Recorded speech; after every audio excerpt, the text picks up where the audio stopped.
మీరు కేసులు పెట్టినా భయపడేవాడు జగన్మోహన్ రెడ్డి గారు కాదు.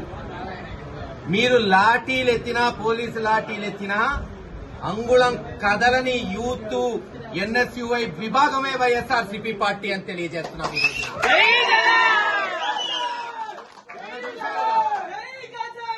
మొన్న చూశారుగా సత్తెనపల్లి రెంటపాళ్ల గ్రామం పోలీసులు 100 మందికే పర్మిషన్ ఇస్తాం, 100 మంది కన్నా అనుమతి ఇవ్వమంటే స్వచ్ఛందంగా 30,000 మంది వచ్చారు. మీరు లాఠీ ఎత్తితే శాంతియుతంగా ఉంటాం, తిరగబడవేమో, కానీ ఎల్లప్పుడూ ఇలాగే ఉంటుంది అనుకోవద్దు. అన్యాయం చేసిన పోలీసులను జగన్మోహన్ రెడ్డి గారు వచ్చిన తర్వాత డిస్మిస్ చేసే వరకు తీసుకురావద్దు, మీ ఉద్యోగాలు పోతాయి రేపటి ఘటనలు పునరావృతం అయితే అని తెలియజేస్తున్నాం. ప్రతి ఎన్ఎస్యుఐ యూత్ ఈ రోజు కథం తొక్కి వచ్చారు, స్వచ్ఛందంగా వచ్చారు. చూస్తున్నారు మీరంతా. తమ అన్నదమ్ములకి, తమ స్నేహితులకి న్యాయం చేయాలని వాళ్ళు వచ్చారు. ఈరోజు ఎలక్షన్స్ లేవు, ఓట్లు అడగడానికి రాలేదు. అది వాళ్ళ నిబద్ధత. జగన్మోహన్ రెడ్డి గారి సైన్యం అంటే ఈ రోజు నసరావుపేటలో చూపెట్టారు. లాఠీలతో కొడుతున్న బాంచ తేల్చుకుంటామన్నాడు, కానీ ఒక్కడు వదిలిపెట్టిపోలేదు. దట్ ఈజ్ జగన్మోహన్ రెడ్డి గారు అని తెలియదు.